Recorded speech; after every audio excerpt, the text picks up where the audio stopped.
Magandang araw sa inyo. Ako si Sabrina Chua, Entrepreneurial Management Student sa Merida International College. At ngayon ay tatalakayin natin ang layunin at proseso sa pagsulat.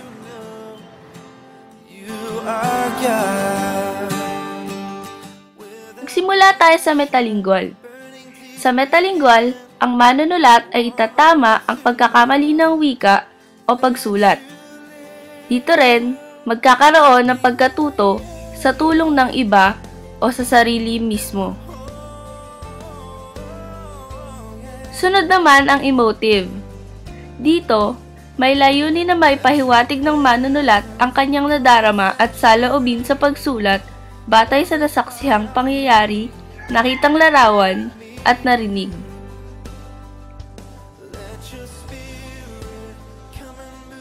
Pangatlo naman ay ang referential. Ang manunulat ay maglalahad ng mga proseso at hakbangin ng isang gawain.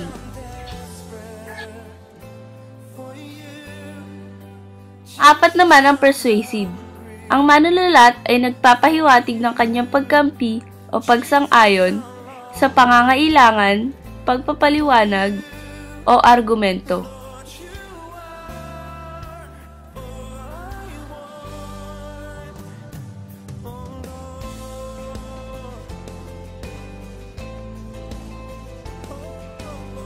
Panglima naman ang poetic o creative.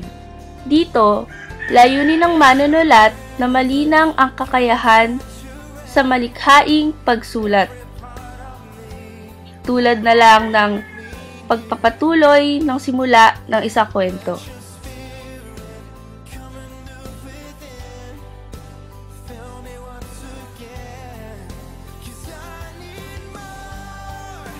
Ngayon naman, tayo'y dumako sa hakbang o proseso sa pagsulat. Una ay ang paghahanda sa pagsulat. Ang hakbang na ito ay sumasaklaw sa pangongolekta ng mga impormasyon at ideya para sa sulatin. Dito isinasagawa ang pagpaplano na binubuo ng paglikha, pagtuklas, pagdevelop, pagsasaayos, at pagsubok sa mga ideya.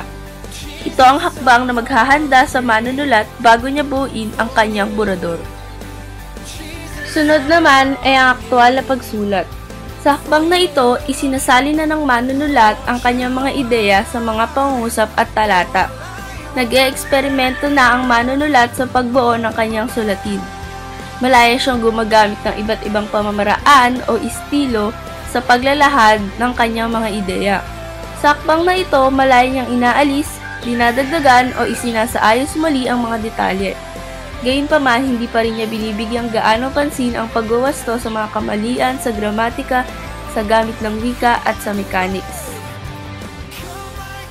Panghuli naman ay ang pagre-rebisa at pag-e-edit. Ang pagre-rebisa na tinatawag ding pag-e-edit ay nangangahulugan na muling pagtingin, muling pagbasa, muling pag-iisip, muling pagbubuo ng mga kaisipang nasa sulatin upang tumugma sa iniisip ng manunulat. Ang hakbang na ito ay nasasangkot sa maraming pagbabago sa nilalaman, sa organisasyon ng mga ideya at sa istruktura ng mga pangungusap at talata. Maaari pa ring baguhin sa hakbang na ito ang paksa, magdagdag ng mga detalye at muling isaayos ang buong sulatin.